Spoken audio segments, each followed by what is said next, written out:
Watukufu wa Islam, kwanza kabisa tunamshukuru Allah jalla jalaluhu ambaye ametupa uhai mpaka kufika Ramadhani nyingine. Wengi tulikuwa nao mwaka jana, mwaka huu hatunao. Mwenyezi Mungu kati ya wengi ametuchagua sisi mpaka sasa bado tupo hai. Hatukupeleka maombi wala si kwa ujanja wetu kwamba tulikuwa tuna hela za kuweza kujitibu tunapokuwa wagonjwa, au tulikuwa ni wajanja sana wa kumkwepa Israeli au matatizo yoyote ambayo yanaweza yakamuondoa binadamu akawa fi idadil mauta badala ya kuwa katika idadil ahya. Kwa hiyo ni juu yetu kabisa kwa lazima kuzirudisha shukrani kwa Mwenyezi Mungu aliyetuweka hai mpaka kufika sasa. Huenda ikawa ni sababu ya Ramadhani kukutana na Ramadhani nyingine, tukasamehewa makosa yetu yaliyokuwa kati ya Ramadhani mpaka Ramadhani nyingine, kwani Allah ni mwenye kufuta na kuacha anayoyataka miongoni mwa yale aliyoyaandika. Na Bwana Mtume anasema, Ramadhanu ila Ramadhana kafaratu lima bainahuma idha jitunibatil kabair. Kutoka Ramadhani iliyopita mpaka Ramadhani nyingine ni kifutio cha madhambi iwapo mtu atajiepusha na mambo machafu.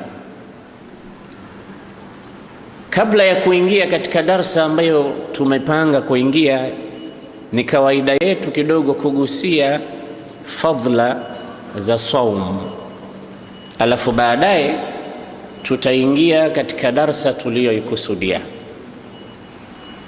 Kwa sababu tumeshaingia katika siku za fadhila na mwezi mtukufu wa Ramadhan, ni vyema mtu akatambua kwamba katika suala zima la kufunga kuna faida zifuatazo. Miongoni mwa faida ambazo anazipata mwenye kufunga, Mwenyezi Mungu Subhanahu wa Ta'ala anajalia katika kifua chako mche unaoitwa taqwa na imani, mafunzo maalum ambayo kila mwenye kufunga, lakini mwenye kufunga kwa ajili ya Allah, imanan wa ihtisaban, akiwa na imani juu ya saumu yake na akiwa anataraji thawabu kutoka kwa Allah. Saumu aina hii huleta matunda yanayoitwa taqwa. Hii ni faida kubwa anayoipata mwenye kufunga katika kila anapofunga saumu ya Ramadhan, lakini kwa sharti kwamba saumu hiyo iwe ni imanan wa ihtisaban, kama ilivyokuja katika hadithi ya Mtume Muhammad sallallahu alayhi wasallam, man sama ramadana imanan wa ihtisaban ghufira lahu ma taqaddama min dhanbihi.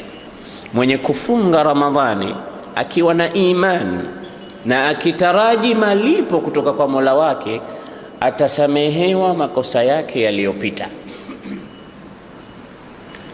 Kwa sababu gani Mtume anasema hivyo? Hadithi hii inamaanisha kwamba si kila mwenye kufunga amefunga. farubba saimin laysa lahu min saumihi siwa aljui wal atash. Katika hadithi nyingine Mtume anasema, huenda mwenye kufunga akawa hakuambulia isipokuwa njaa na kiu. Allah situjalie miongoni mwa hao.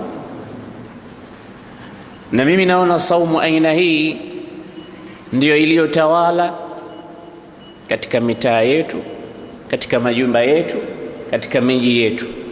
Saumu ya kukaa na kiu na njaa aliyoisema Bwana Mtume Muhammad sallallahu alayhi wasallam, rubba saimin laysa lahu nasibun min saumihi. Huenda mfungaji akawa hana fungu, yani hakupata kitu, sufuri katika saumu yake aliyoianza, isipokuwa alichokipata ni ile ukavu wa njaa na ukavu wa kiu, kwa sababu hakufuata dhawabitu siyam, hakufuata masharti ya saum, hakufuata utukufu na ubora uliotangazwa, wala hakufuata saumu ilivyoelezwa hasa ifungwe vipi.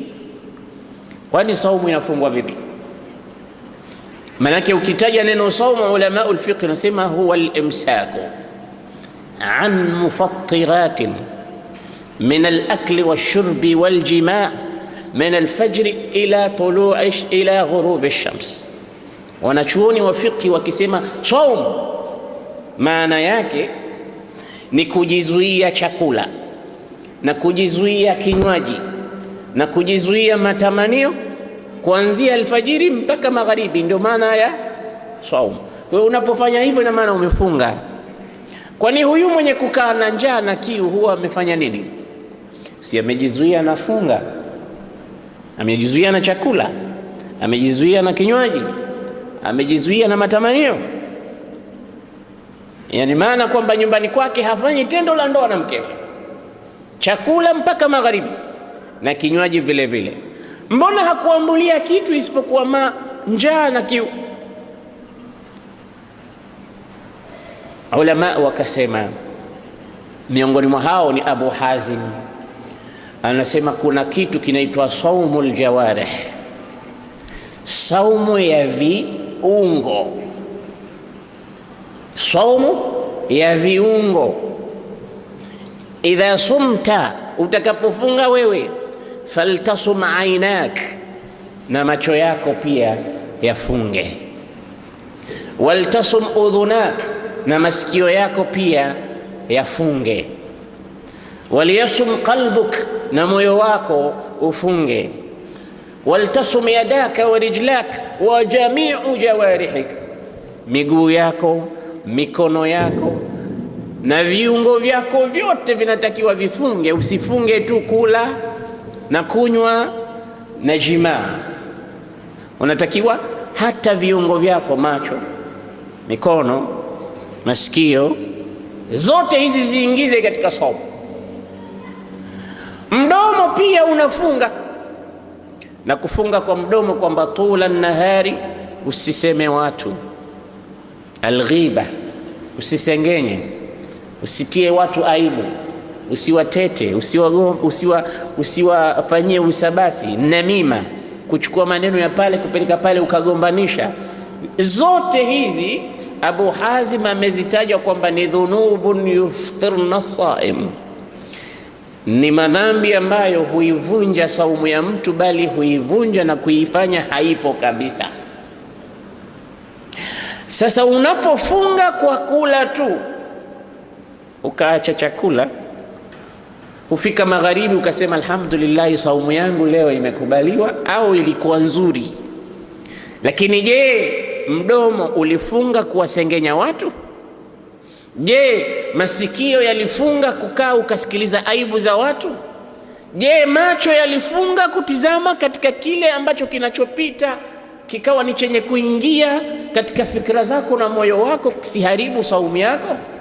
Je, mikono ilifunga na miguu nayo na moyo wako na viungo vyako vinginevyo? Kwa saumul jawarih ni kitu ambacho hakipatikani mara nyingi sana kwa wafungaji. Kwa inapopatikana takwa, hii takwa hufanya mdomo ukaelekea kule ambako Mwenyezi Mungu anataka uelekee, na mikono na moyo na masikio na ulimi na viungo vyote vingine, ikapatikana kitu kinachoitwa takwa. Kwa hiyo miongoni mwa matunda ya saum, an tujada taqwa fi qulubi saimin, ni jambo la takwa kupatikana. Zoezi hili ni kama training maalum kwamba tukimaliza tunakuwa wacha Mungu. Faida ya pili inayopatikana katika saum, arrahmatu fil qulub washafaqatu lilfuqarai walmasakin, ni huruma katika nyoyo za wenye kufunga na kuwaonea imani wale ambao hawajiwezi miongoni mwa mafukara na maskini. Kwa sababu zoezi la kufunga linakufanya wewe uwatambue hali zao wale ambao hawana cha kutia mdomoni au tumboni kwa muda. Hivi ikiwa mimi ni siku hizi za 29 au 30 mwili nimekonda, hali ilikuwa tete, vipi ikiwa yule mtu ambaye maisha yake yote ni hivi hivi, la yajidu alghidha, hapati chakula, wa idha wajada alghidha la yajidu alkisa, akipata chakula hapati nguo ya kuvaa, wa idha wajada alkisaa la yajidu dawa, akipata cha kuvaa hana cha kutibu maradhi yake, wa idha wajada dawa la yajidu alghita, akipata cha kutibu hali yake hapati cha kujifunika usiku na baridi. Yani hali zote kwake ngumu. La yajidu alghidha, chakula hapati. Idha wajada alghidha la yajidu alkisa, akipata chakula hapati nguo ya kuvaa. Wa idha wajada alkisaa la yajidu dawa, akipata nguo ya kuvaa hapati dawa ya kujitibu. Wa idha wajada dawa la yajidu alghita, akija akipata dawa hapati blanketi ya kujizuia na ubaridi wa Julai. Hivi vyote unavisoma unapoingia practically katika hali ya umaskini au katika hali ya saumu ya Ramadhan. Kwa hiyo saumu hupelekea mtu kuwa na huruma. Ndio maana unawaona watoaji ni wengi katika mwezi wa Ramadhani, na baraka huenea katika miji, na mafukara huomba mwaka mzima uwe Ramadhani. Huyu anamletea tende, huyu anamletea unga, huyu anamletea ugali, huyu anamletea kila aina ya neema nyumbani kwake, kwa sababu mikono ya watu huwa sio mikono buli, huwa wameiachia kwa sababu wamepata shafaka na rahma katika nyoyo zao. Vile vile miongoni mwa faida ya funga ni kupatikana umoja wa Kiislamu. Kama tulivyoanza kufunga leo, watu wote takriban duniani wamefunga kwa pamoja. Ni uzuri ulioje wa Uislamu ikiwa kila siku watu wanakwenda kwa aina hii. Leo utakuta kwamba nidhamu hii haipatikani, na ikipatikana huwa imepatikana sudfa, imekuja tu surprise, lakini sio hali hiyo. Hivi tulivyoanza kufunga kwa pamoja, na hakika huko mwisho wa safari tutakuja kuachana tena kwa matusi, lakini Mwenyezi Mungu Subhanahu wa Ta'ala alitaka sisi sote tuwe kitu kimoja. Hata hizi ikhtilafu tunakhtalifiana kwa njia ambayo sio, kwa sababu ikhtilafu zina adabu zake. Kwa hiyo lengo la Ramadhani ni umoja, mfunge kwa pamoja, mfungue kwa pamoja, kisha mambo yenu yote yanaonyesha umoja, kwa sababu saumu hiyo hiyo unayofunga wewe fukara ndiyo anayofunga yule tajiri. Yule mwanamke saumu aliyeifunga ndo ile ile saumu aliyoifunga mwanamme. Kwa hiyo hakuna tofauti kati ya saumu na saumu. Faida ya mwisho katika saumu, Mwenyezi Mungu Subhanahu wa Ta'ala hujalia ukapoa miongoni mwa maradhi na matatizo kwa sababu ya funga.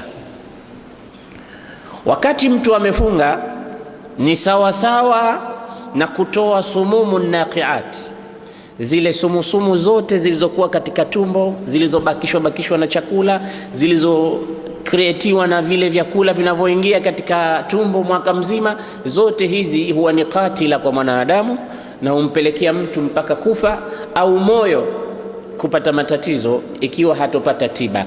Saumu inakuja kumtibu huyu mtu kutokamana na maradhi na matatizo yaliyobakia katika mwili wake mwaka wote uliopita. Ndio maana Mtume akasema sumu tasihu, fungeni mupate siha. Baada ya takdim hiyo, sasa tuingie katika sulbil mawdu, na bila shaka darasa zetu zitakuwa ni zile zile ambazo tuliziacha katika wiki kabla ya kufunga, na Mwenyezi Mungu Subhanahu wa Ta'ala leo ametujalia tutaanza vile vile kama tulivyoachia. Yani kutakuwa na darsa ya tafsiri al-Qur'an na darsa ya sira, ili tupate kumaliza kisa cha sira ya Bwana Mtume Muhammad sallallahu alayhi wasallam. Sina hakika wapi tulianzia au tulifika katika sira ya Bwana Mtume Muhammad sallallahu alaihi wasallam? Labda mnikumbushe wapi tulifika katika sira ya Bwana Mtume Muhammad, kwa sababu hii ni darsa. Wanafunzi, naam.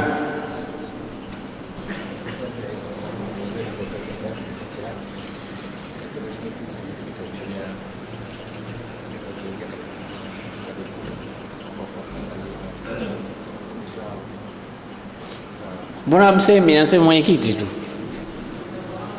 Naam,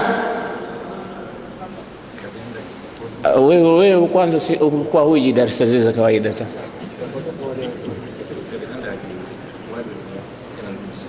Good.